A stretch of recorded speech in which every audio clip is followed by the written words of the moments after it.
This is continuous coverage. Continuous coverage. In the trial of Lori Vallow Daybell from the Hidden Killers podcast. And we're up to segment number 3 in our continuous coverage of the trial of Lori Vallow Daybell. Let's go to the courtroom. The jurors are not present. The defendant is also here present in the courtroom. The court wanted to take up an issue on an evidentiary ruling before the jurors came back in after the lunch break. At issue are 3 proposed exhibits that have been offered. They haven't yet technically been offered, but in essentially a motion in limine here that's been argued, they've been given courtesy copies to the court and counsel for a preliminary ruling as to the admissibility or inadmissibility of the exhibits.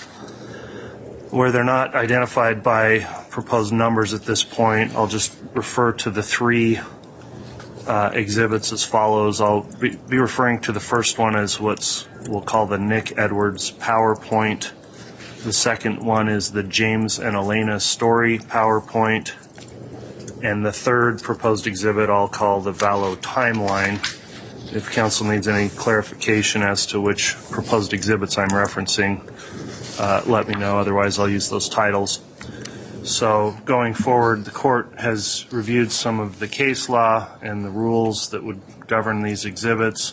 And Your Honor, I apologize for interrupting. There was one thing I was going to see if I could just clarify briefly for the record with regard to the Nick Edwards PowerPoint. Yes. There had been an indication that there were no police reports. I went back to verify. There were approximately 26 police reports drafted or created by Mr. or Investigator Edwards in this matter. So I did just want to clarify that for the record.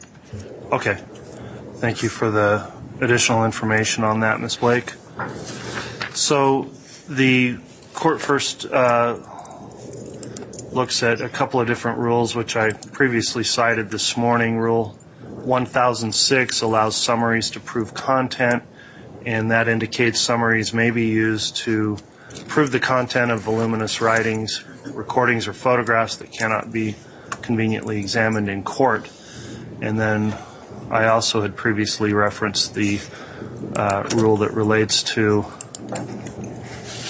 a witness's ability to refresh their recollection, which I think is Rule 612 of the Idaho Rules of Evidence. Some of the case law we've reviewed is not a state case, but an Idaho federal case, which is called United States versus Babichenko, which is Babichenko. That's 543 F sub 3rd 946, a 2021 Idaho case. Some of the case law in that case does go through an analysis of use of summary exhibits. And a few of the citations or quotes out of there is that summary exhibits must be reasonably accurate and correct in their characterizations of the underlying materials. And also, summary exhibits are distinct from pedagogical devices, which are helpful testimonial aids, but typically not admitted into evidence. And then also in that case, they talked about, quote, while a single item may appear innocuous in a vacuum, the government has repeatedly stressed the breadth of the alleged scheme and is entitled to present a comprehensive picture in its case in chief. That quotes a case, United States versus Daly, 974 F 2nd 1215. It says, moreover, these are exactly the kind of transactions that are best presented to the jury as Rule 1006 summaries, as it would be a waste of time to present the discrete actions and materials piece by piece. And that's, again, citing that Babichenko case. So there is precedent out there to allow a sort of summarizing witness, which the state is purporting to use here, to use a summary to detail or present what that case calls a comprehensive picture of its case in chief. The first exhibit then that's been proposed is what I'll refer to as the Nick Edwards PowerPoint. The defense has raised some argument to say it shouldn't be admitted. One is a timeliness argument, that it contains argument or it's argumentative, and that it's cumulative have been some of the points raised. The court would note that there's some additional case law that talks about says the trial court should carefully examine summary charts, and here it would be this PowerPoint, to determine that everything contained in them is supported by the proof. And that's out of a case called Abbas, ABBAS, 730 Fed 2nd, 1300. So one of the issues here is that, back to the timeliness argument, is there time to carefully examine the entire summary and make sure everything in it is supported by the proof? Going through this Nick Edwards PowerPoint, there's some different issues I'll raise here that relate to that. Again, citing another case law, there's an admonition to guard against situation in which figures, computation, and charts acquire, quote, an existence of their own, independent of the evidence which gave rise to them.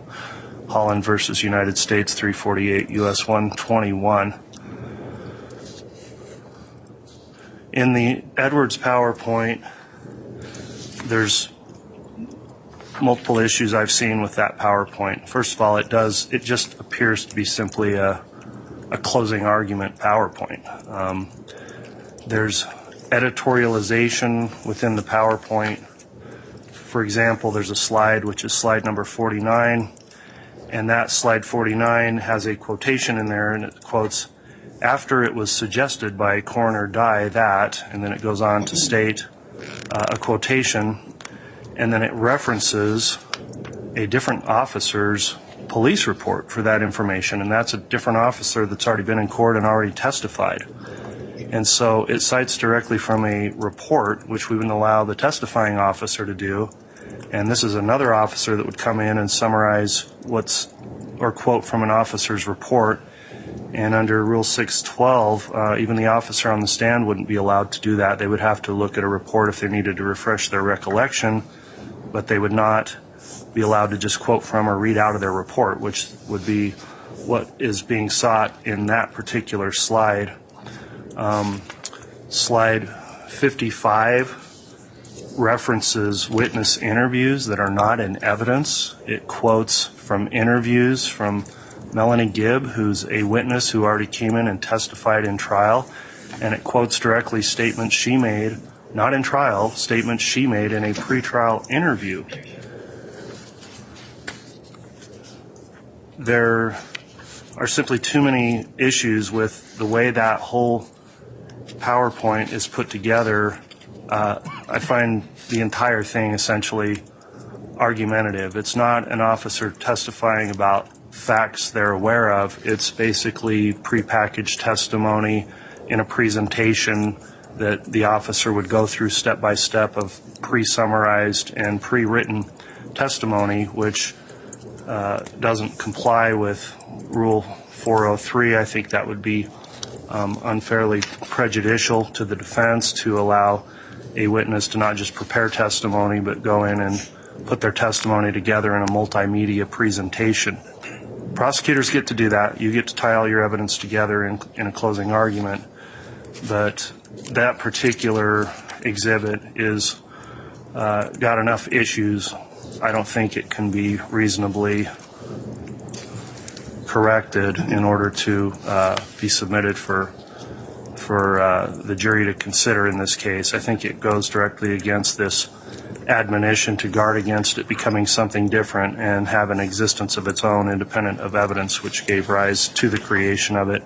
It even cites things that haven't even been submitted into evidence here. So looking through that, I'm not going to permit the Nick Edwards PowerPoint. Of course, the witness can testify to any material facts that he knows about that pertain to what's in the PowerPoint, but the PowerPoint itself is going to be disallowed based on what the court's reviewed in that. The next one we'll look at then, I'll call the James Elena story PowerPoint, which consists of the verbatim, entire James Elena story that's been referenced here in court already by the witness today, and also has slides attached to the end of the story. Again, the defense has raised objections on that PowerPoint, and The court has to consider, first of all, under Rule 403, whether or not that rule states that evidence may be excluded if its probative value is substantially outweighed by a danger of one or more of the following: unfair prejudice, confusing the issues, misleading the jury, undue delay, wasting time, or needlessly presenting cumulative evidence. So that particular exhibit I'll divide into two subparts. Part A would be all of the slides that are just the story itself. Part B are the accompanying following slides, of which there are 5 or 6 after the story. The witness this morning describing the story said it was a mix of fantasy and reality, that it has some relevance because it does tend to show actual events that coincided or matched some of the citations within the story. So the court has to consider whether there's enough relevance there. In looking at the story itself, and there's also been a cumulative argument. First, there's a witness on the stand who's already cited to and read through parts of the story. And to have another witness come in and reread parts that have already been read into the record would be cumulative unnecessarily and needlessly under the rule. I think more importantly, reading into the record the entire story would go against Rule 403 because, number one, I do consider the wasting time part of 403. It's like a 35 slides worth of just a long story that is expressly indicated here as just part fantasy. To read the entire story into the record, if that's what the state intended, or publish it likewise to the jury, would create a waste of time, needlessly cumulative evidence, and also maybe too confusing for the jury at that point if it's acknowledged that some of the story is fantasy. I think the jury is allowed to separate whether or not what was fantasy, what was reality. The witness can be allowed, whoever's going to proffer the exhibit, assuming it's admitted, then the witness can document or cite two particular sections in the story that do track actual events, if that's the state's theory. I would find that permissible. But reading the entire story into the record, I wouldn't find to be a wise use of the court's time and the jurors' time as well. So I'll allow, if there's adequate foundation for the story in its entirety, to be submitted to the jurors as an exhibit, but I won't allow for the entire story to be read into the record. The witness can make reference to certain sections, point those out to the jurors, and if the jurors wish to delve further into the story in their deliberations, they would be provided a copy, and so they'd be allowed to reference that if they thought it was something relevant that they needed to consider in the deliberations. So that's the first part of that PowerPoint as to the story. The next part is the slides that come along with the end of the story, and the remaining slides I would not allow for several reasons. Again, going into these exhibits need to summarize evidence that's already in the case. Slide 35, for example, has multiple titles. It has 2 different photographs. One was admitted into evidence. One's never been admitted into evidence. It makes argumentative type comments, so that slide I wouldn't allow. Slide 36 has another photograph that's never been admitted into evidence in the case, and slide 37 as well, and contains argumentative language such as substantiation, which is that's the provenance of the jury to decide whether or not something is substantiated or not. So again, it's not just a summary of evidence, it's argumentative in nature, and then there's a separate chart also included within the summary, and the information in that chart would likely be admissible, but there's also some highlighting within that, and the case law indicates that it's also not fair within these charts if they're summarizing evidence to emphasize certain parts of the evidence and not other parts. That's, again, goes into arguments. So on the James and Elena story PowerPoint, The court will not allow the PowerPoint to be an exhibit. However, the story itself can be admitted, assuming there's adequate foundation to do that.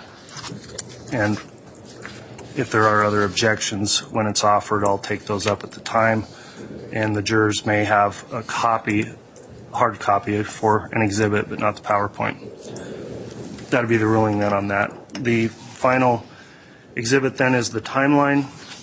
And on the timeline, the court has reviewed that, and it appears it comports with evidence that's been previously admitted and would be an appropriate summary under Rule 1006 from what I've seen at this point. The only required modifications to that would be certain slides are highlighted in colors with like red or green, I think maybe yellow, and they stand out. And again, I think it's improper to emphasize certain parts of the evidence. I think that's for argument and for the jurors. And there are a few references in there, such as the word presumably. There was a text presumably to Chad. That again goes to argument. So if any of those editorial type references would be removed, and the emphasizing colors that are in there, there's I think maybe 5 or 6. There's not that many, but other than that, I don't see a reason why the timeline would not meet the requirements under Rule 1006 and 403 to be admissible, provided there's adequate foundation. So with those modifications, the court will consider allowing its admission. So that's the ruling I have as to the 3 exhibits. The defense made the objection. Mr. Archibald, do you have any questions on the court's ruling? All right, thank you. Any questions from the state? Just want to clarify a few things to make sure that I have it clear. On the James and Elena exhibit, the court would allow the PowerPoint of just the story to be submitted as a written exhibit. Is that correct? Yeah, so instead of PowerPoint, just print it off. And then take off the last slides, the Part B that the court referenced? Yes. And then with regard to the Nick Edwards exhibit, that was a PowerPoint. The court has indicated that would not be allowed. You referenced specific slides. If the state wanted to use individual slides as separate exhibits, would that potentially be allowed depending on the ruling of the court? Some of the slides wouldn't contain what had been concerning to the court would be the state's position. Okay, and I didn't mean to, the list I gave was not an inclusive list. It was just a few I pointed out. I saw issues with most of it, if not all of it. There may be specific slides or there information within those slides that I think is admissible. It's just the form and how it was presented, I think does come across as argument. And so I'm not ruling out the content within many of those slides to be permissible. It's just the way it didn't really create a summary. It was essentially tying together argument just like the prosecution would in a closing argument. So if there are other slides you want to use separately and you think they wouldn't fall within those same concerns, I could take those up on an ad hoc basis if they're proffered by the state. Okay, thank you, Your Honor. There were just a few that I don't think contained much written content, just more charts, some graphs, things of that nature that the state may request or attempt to admit. Just wanted to make sure that the whole thing was not prohibited as to individual slides necessarily. Okay, and I would agree with your interpretation of my ruling there. Thank you, Your Honor. You're welcome. Okay, that'll conclude the issue on those proposed items of evidence then. With that in mind, let's have the jurors brought in. We can continue with evidence.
Jury's all present and accounted for, Your Honor. Thank you, Mr. Bailiff. Please be seated.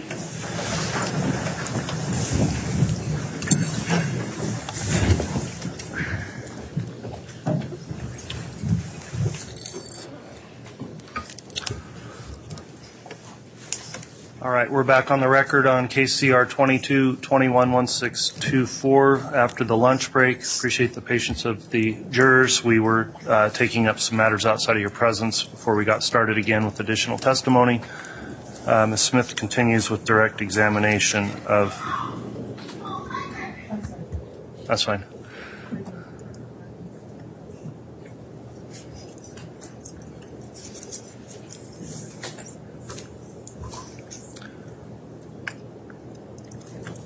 It's fine.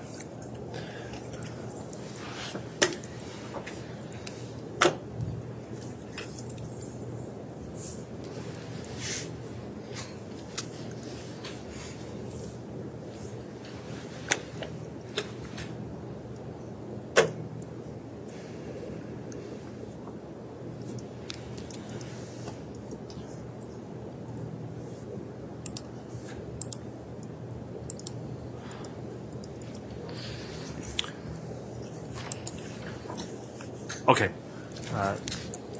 State's got that sorted out now, so we'll continue with your direct examination of the agent. I'll remind the witness you're still under testimony for your oath.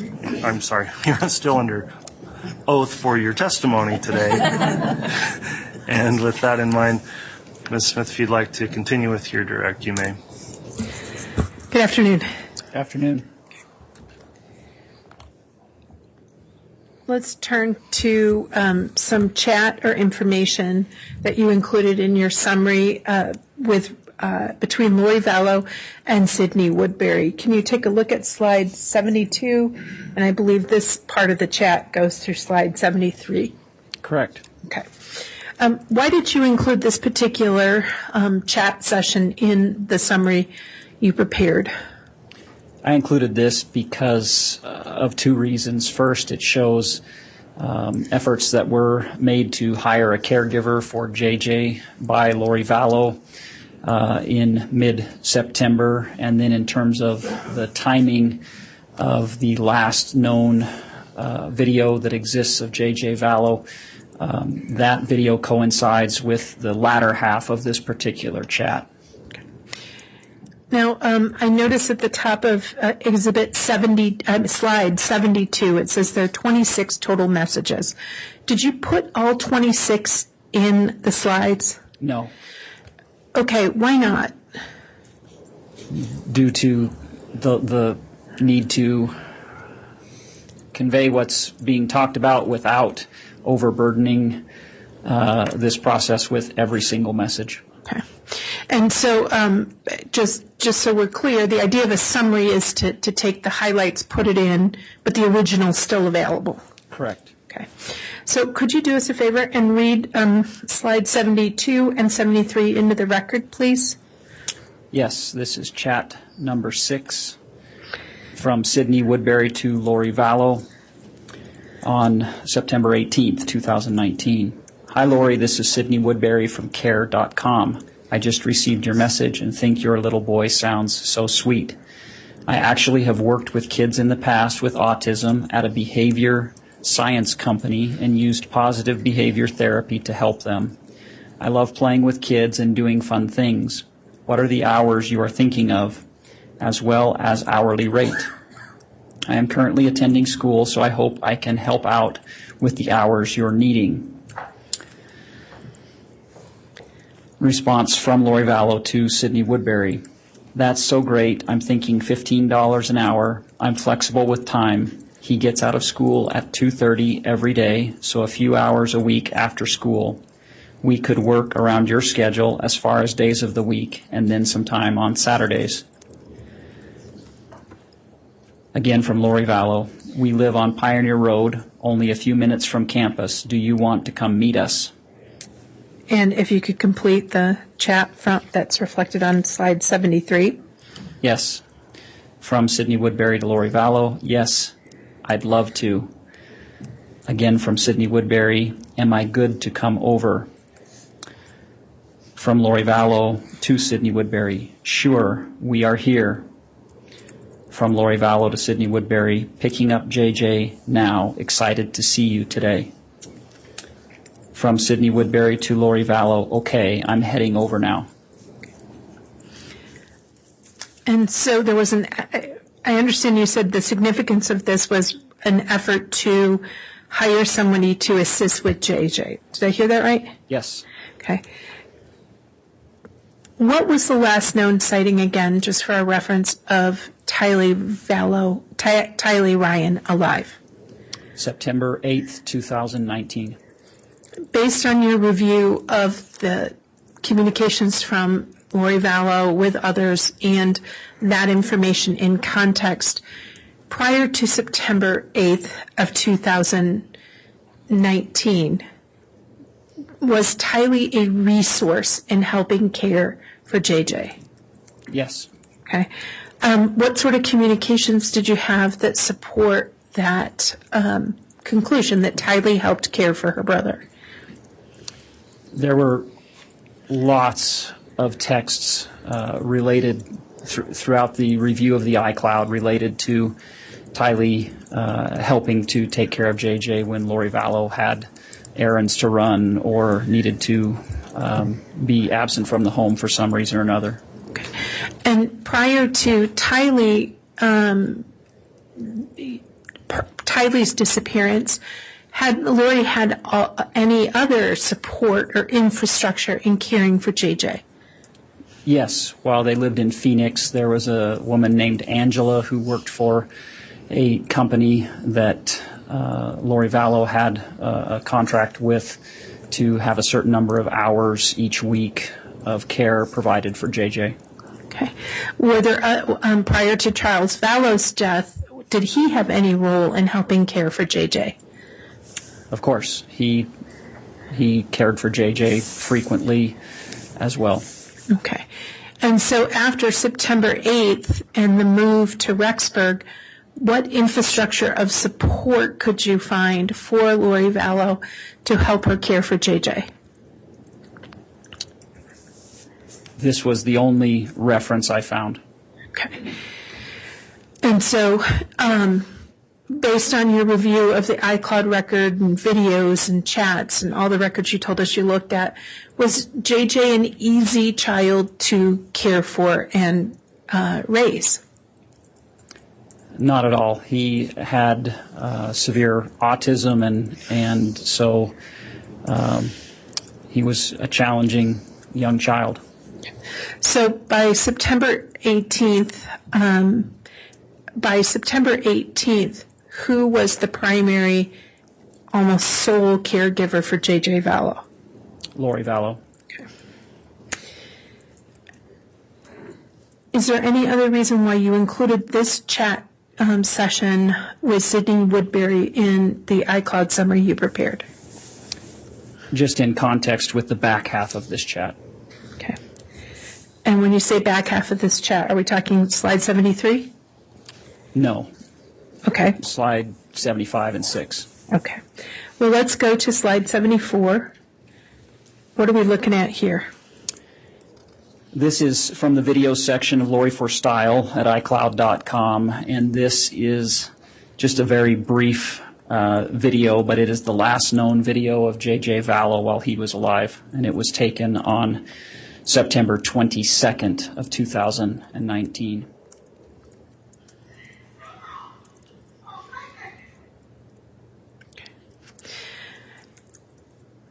Prior to September 22nd of 2019, were there other videos of JJ Vallow?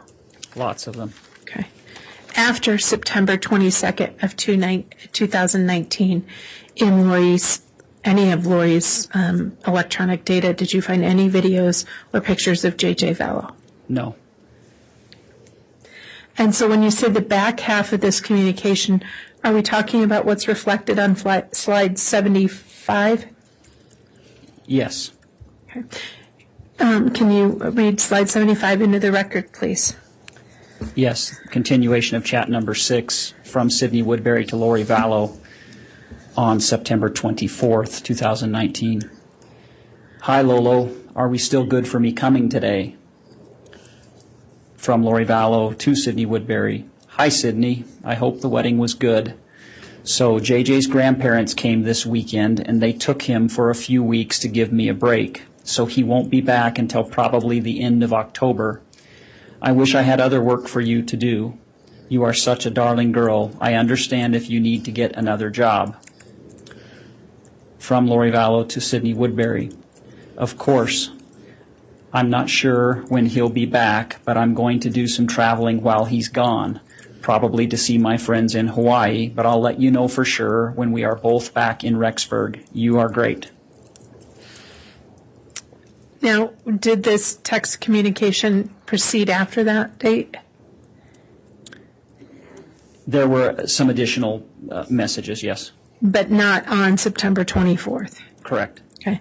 Now, the weekend of September 21st, 22nd, and the morning of the 23rd, had Lori had visitors? Yes. Who were those visitors? Melanie Gibb and David Warwick. Okay.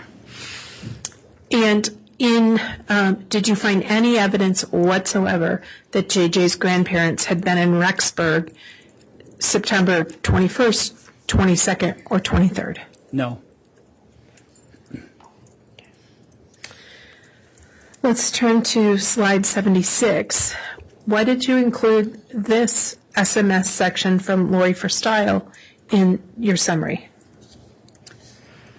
This is a significant text string between Lori Vallow and Chad Daybell that talks very specifically about Tammy Daybell's pending death.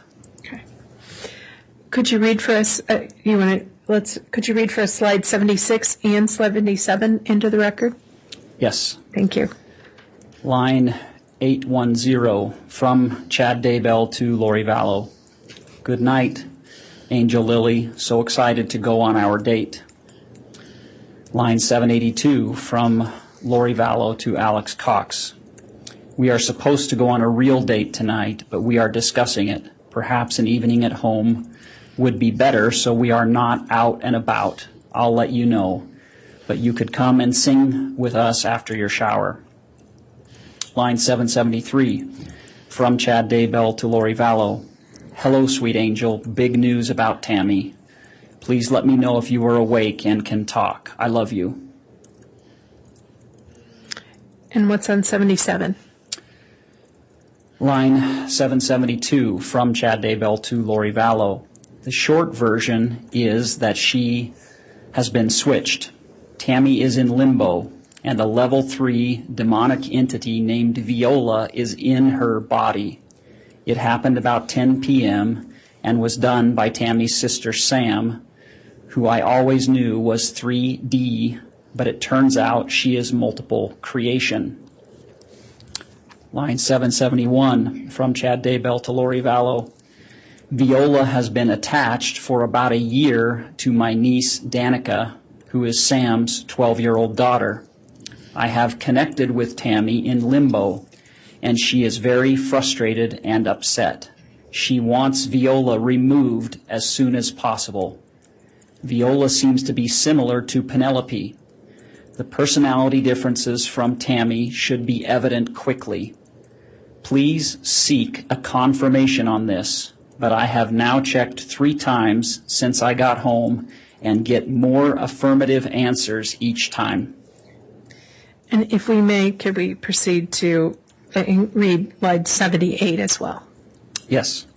Line 770 from Chad Daybell to Lori Vallow. Sam is much like Brandon. She has been my biggest enemy over the years. She refuses to read my books and threw the biggest fit when we moved to Idaho. She has only visited us when the kids got married and always fled Idaho within hours, like she was being burned. She's definitely comparable to Brandon and Summer. Line 769 from Chad Daybell to Lori Vallow. Not fully sure of the timing for removal, but once her actions verify the differences, I don't want to wait. If I may ask a couple of questions about that text communication. Are you aware of the date that Brandon Boudreaux was shot at? I am. What date was Brandon Boudreaux shot at? October 2nd of 2019. Okay. Are you aware of the date that Tammy Daybell was shot at by someone in her driveway? I am. What date was she shot at? October 9th of 2019. Now, and so at this point of this text communication in the late evening hours of October 3rd to the early morning hours, or the daytime hours of October 5th, was Tammy Daybell still alive? Yes. Okay. So can you help us understand what a real date means in context of the timeline and the text exchange you've read to us? Yes. Lori Vallow and her children moved to Rexburg the first part of September of 2019. Based on the investigation, both children were killed in September of 2019. Now, in the early part of October, there's a reference to going on a real date out in public. Rexburg is a small town, and so that is problematic for Chad Daybell still being married to Tammy Daybell. Okay. And so by this date, Lori Vallow is unencumbered and fully free. Correct. But Chad Daybell is not. Correct. And so was there any information that would suggest that Lori wanted to go on a real date? That's what she stated to Alex Cox on October 4th. Okay. And so was there any significance to you in context of the iCloud in the review where he talks about big news to Tammy, about Tammy? Please let me know if you're awake and can talk.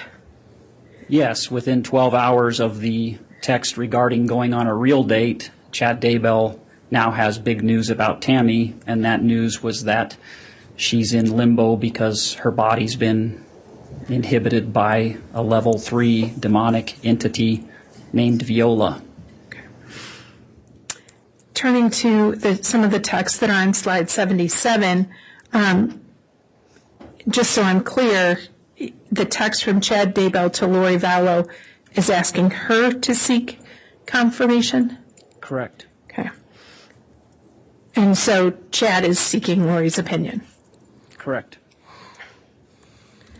And turning to the text on slide 78, who is it who is discussing timing for removal?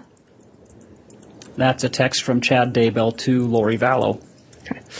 And was there any indication that at this point Lori Vallow protested, said anything in any way in opposition to a timing for removal and not wanting to wait? No. Okay.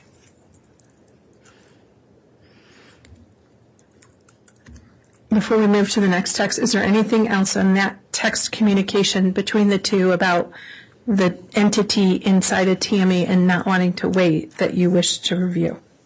No. Okay. Turning to a text communication with Lori Vallow and Melanie Boudreaux reflected on slide 79 and 80, why did you include these two slides? I included these slides because they contain travel information for Lori Vallow and show that she was traveling out of state during the first attempt on Tammy's life, which took place on October 9th of 2019. Okay. So the previous texts with Chad about not wanting to wait were on or about October 5th, correct? October 4th and October 5th. Okay. And then the first attempt on Tammy's life with the shooter in the driveway was October 9th. Correct. October 7th, is that some of the text communications we see in slide 79 and slide 80? Yes. Could you please read those into the record? Line 729 from Lori Vallow to Melanie Boudreaux. I'm really feeling like we need to go to Missouri and work. Maybe we can fly there on Thursday and back on Sat. Line 728 from Lori Vallow to Melanie Boudreau. American has a nonstop flight, PHX, to Kansas City Thursday at 1 p.m., then fly back on Sat at 6:30 p.m. Audrey said we could stay with her, but I told her we could get a hotel and she could stay with us. She will take us to all the amazing sites. And slide 80, please. Line 726 from Melanie Boudreau to Lori Vallow. What about Brandon not being able to take the kids to it? Does Dad think I will need to be here? Line 725 from Melanie Boudreau to Lori Vallow to Utah. Line 724 from Lori Vallow to Melanie Boudreau. Nope. You need to be unavailable. That is the schedule. Line 723 from Melanie Boudreau to Lori Vallow. Okay, Captain. Can you help us understand the significance of this text messaging in context of your summary? It simply illustrates that Lori Vallow made travel arrangements and was not present in Idaho during the first attempt on Tammy Daybell's life. There's a reference on slide 80, line 723, from Melanie Boudreau to Lori Vallow. Okay, Captain. Do you see that? I do. Did you see any other evidence of Lori Vallow giving direction or instruction to Melanie Boudreau on what to do or how to do or when to do things? Yes, I saw that on a number of occasions. Okay. Did you see that same sort of what to do, how to do it, sort of, okay, Captain, instructions given to other people within their group of friends? The only other one would be to Alex Cox. Now, turning to line 81, slide 81, I apologize. Can you tell us why you included this text exchange between Audrey Baratario and Lori Vallow? Yes, this is a text string between Audrey Baratario and Lori Vallow, wherein Audrey Baratario makes an inquiry about Lori Vallow and C, Chad Daybell, working regarding Tammy Daybell. Okay. Could you please read slide 81 in? Line 669 from Audrey Baratario to Lori Vallow. How did yesterday go? Line 668 from Audrey Baratario to Lori Vallow, with you and C working. Line 667 from Lori Vallow to Audrey Baratario. Well, we did a lot of work today. We got her out, but a new one got in, so we are still working on it. Audrey, any ideas you have would be greatly appreciated. Line 666 from Audrey Baratario to Lori Vallow. Okay. Now, I realize we haven't had you reading the different emojis that the jury can see, but do you see the emoji that's at the end of Audrey Baratario to Lori Vallow? I do. In your experience, what does the face with the two eyes X'd out Object any characterization of this, Judge? That's without foundation, sustained. Okay. Have you had experience in looking up and reviewing various suspects' communications back and forth? Yes. Okay. Does that include review of what emojis are included in their text communications? Sometimes. Okay. Do you have any experience in looking up the emoji with the face and the eyes X'd out? Yes. In your research and your review of this iCloud account, what did the face with the eyes X'd out signify? Again, I'm going to object to mischaracterization. It's too speculative. Overruled. It can be associated with death. Okay. Why did you include this text communication in your summary exhibit supplied? Because of the inquiry regarding Tammy Daybell, particularly in light of the date of these communications, which is subsequent to the first attempt on Tammy Daybell's life. Okay. And what day did what day was Tammy Daybell killed? October 19th of 2019. So this text communication between Audrey and Lori was between the attempted shooting and the day she was killed. Correct. Is there anything else of significance you would like to review on slide 81? No. Turning to slide 82, why did you include this series of communications between Lori Vallow and Melanie Boudreau?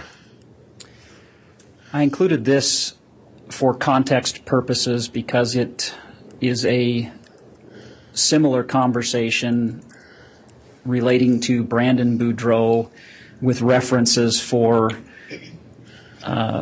could he go, similar to what we've seen in other communications. Okay. Could you please read into the record slides 82 and 83? Yes. Line 663 from Lori Vallow to Melanie Boudreau. Yeah, but until that agreement is signed by the judge, it is all subject to change. That's probably the reason for the delay.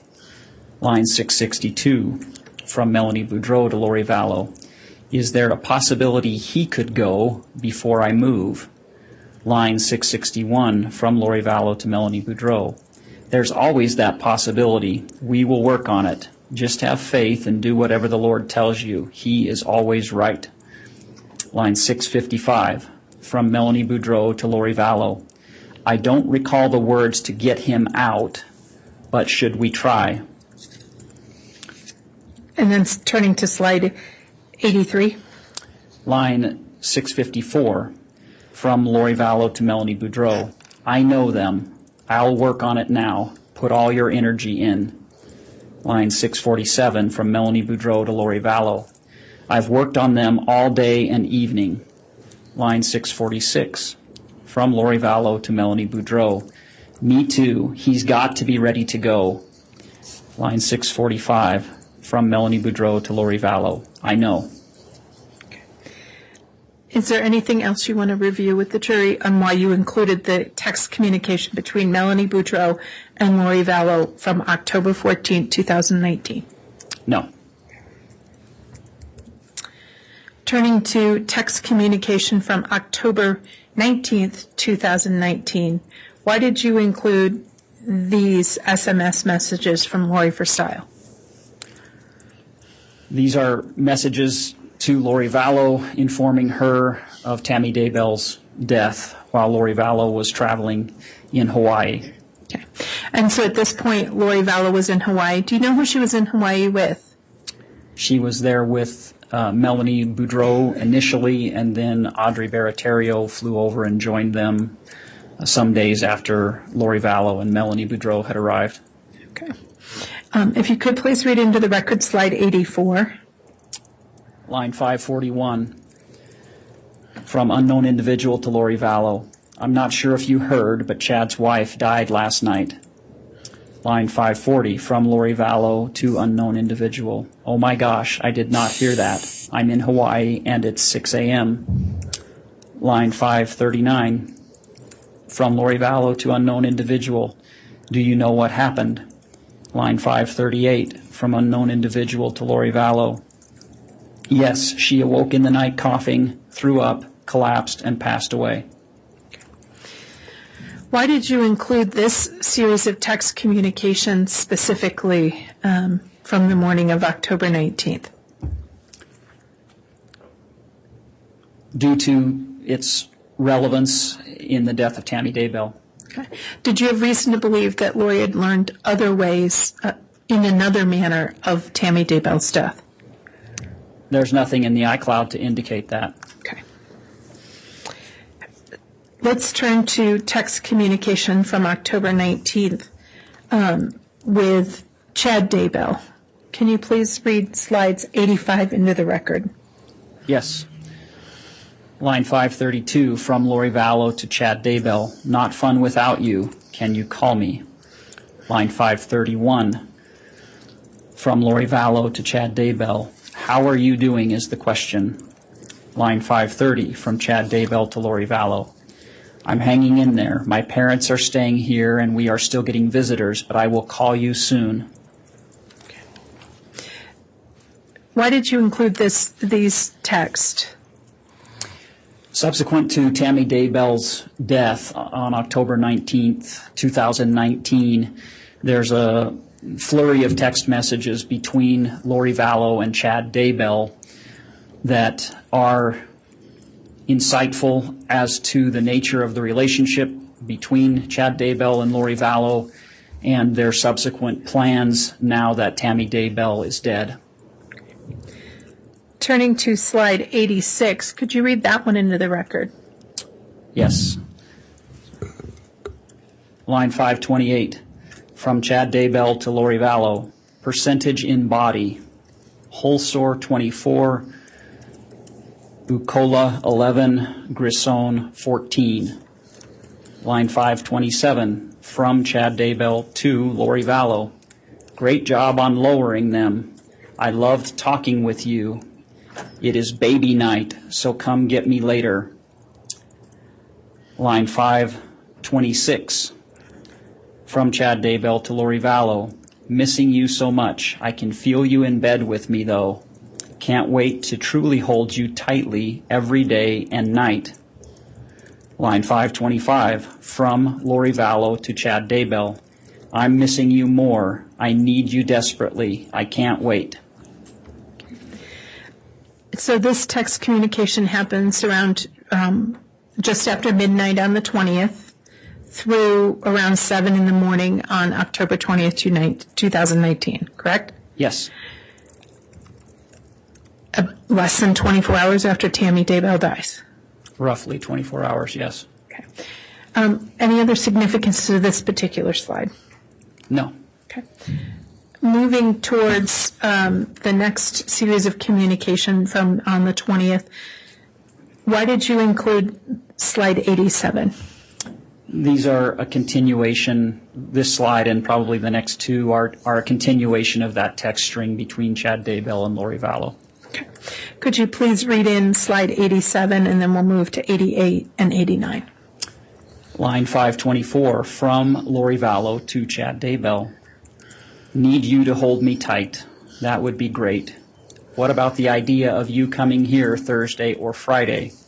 Or do you want me to come home? Line 523 from Chad Daybell to Lori Vallow. Their apartment is haunted and we can't clear the place. So they are looking to move anyway, and I have the perfect place for them. I need to be here to get sorting the financial stuff, and I truly need your help. So please come home Thursday so we can spend the night together. Then, as soon as I have things under control, we can return. I seriously want you to look for a condo for us while you are there that we could return to at the first of the month.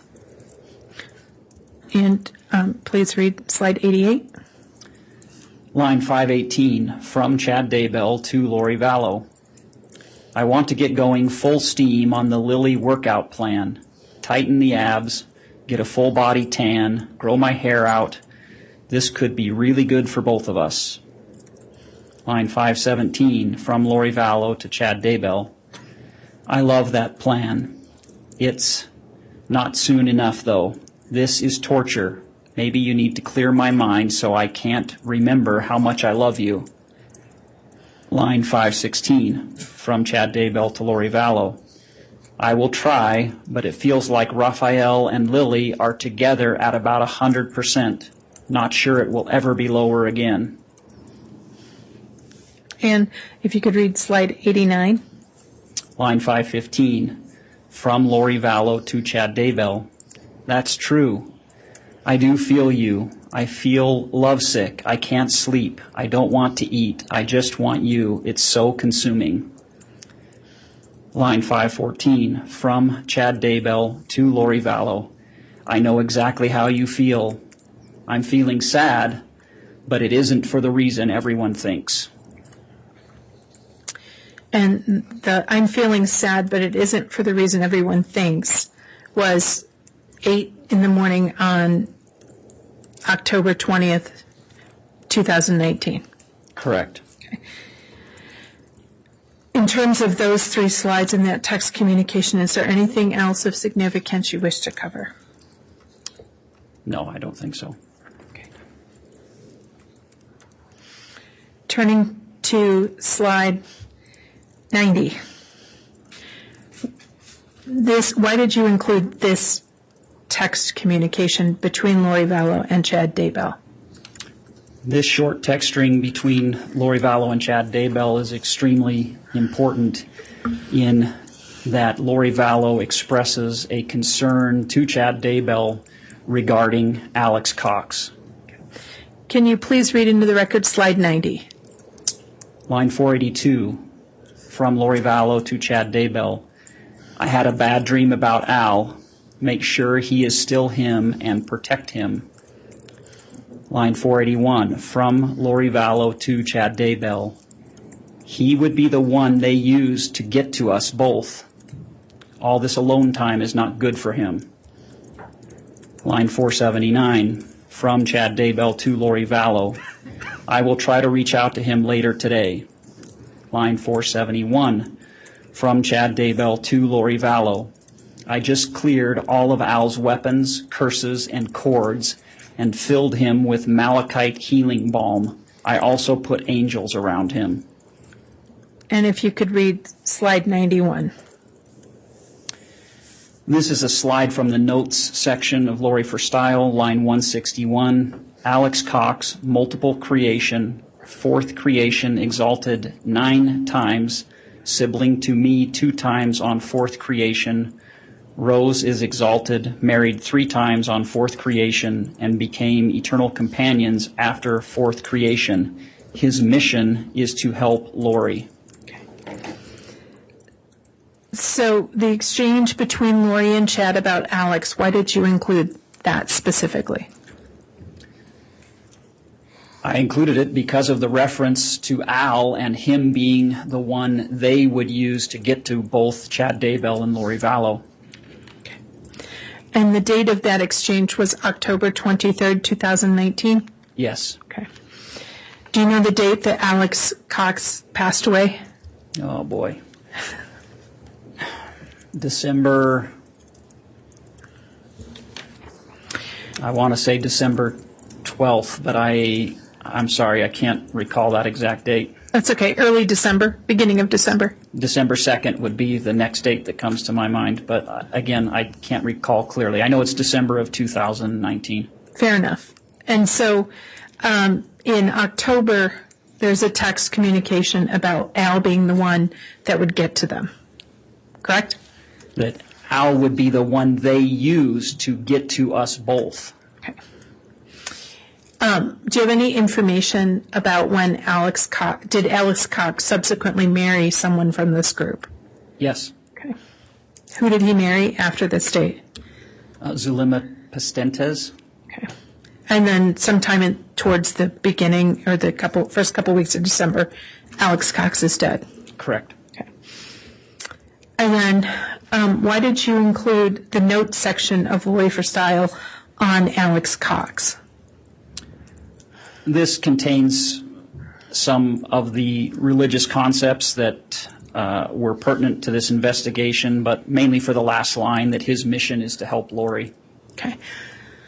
Now, when you say it relates to the religious concepts and specifically about Alex Cox's job to help Lori, what was that based on in terms of your review of the iCloud?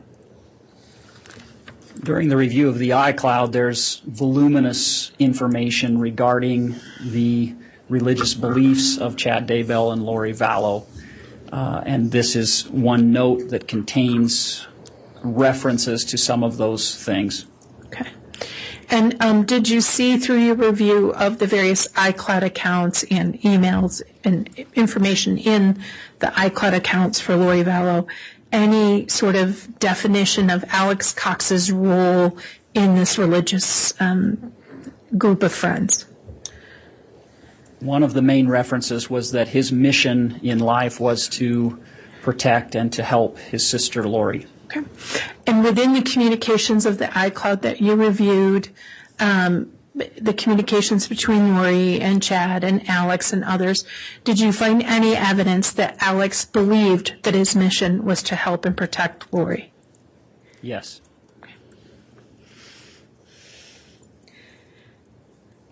Now, turning to slide 92. I see that it appears to be a text between Lori Vallow and Melanie Boudreau. Correct. Okay. Could you please read slide 92 into the record? Line 175 from Lori Vallow to Melanie Boudreau. Will you do this job if your whole family turns against you? That is what the Lord has asked of us. Our glories will be worth it, and they will all shrink in our presence. It will be a sad day for those who choose to oppose us when we work for the Lord and are his valiant warriors. Be strong, my little one. We will be gone in a few. Why did you include this particular text message to Melanie Boudreau in the iCloud summary? I included this because it is illustrative of Lori Vallow's beliefs and a statement that she made to Melanie Boudreau, who was part of this group. And what particular statement? The entirety of the text, I believe, is her statement. Okay. Is there anything else of significance for that particular text? No. Okay. Now, in your review of the iCloud, did you also see videos in the iCloud? Hundreds of them. Okay. And I think you've told us you saw videos and emails and documents, hundreds and if not thousands of documents. Yes. Okay. Did you find any documentation of a patriarchal blessing given to Alex Cox by Chad Daybell? Yes, that was found in the iCloud. Okay. Your Honor, I'd ask that the witness be given State's Exhibit 50A, a courtesy copy of which has already been given the court. All right. And is that, I think that's previously admitted? That patriarchal blessing was the recording that was done, I believe, but 50A is the written copy from the iCloud. It should be admitted as part of 29, but we pulled that specific document out and gave it its own number, 50A. All right. Would there be any objection to the admission of 50A that's being offered? Yes, Your Honor, it's cumulative. Response? Your Honor, it is not cumulative. A recording was played for the jury. The written copy found in the iCloud has not been provided. All right. If considered Rule 403, do not find it's needlessly cumulative, so it can be admitted. Thank you, Your Honor. May the witness be shown it? Yes. Thank you. Just so that he can look at it. Thank you, sir. That wraps up segment number 3 in our continuous coverage to the trial of Lori Vallow Daybell. There's much more to come. Press subscribe so you don't miss any of it. This is continuous coverage Continuous coverage. Continuous coverage. in the trial of Lori Vallow Daybell from the Hidden Killers podcast. Hidden Killers Podcast.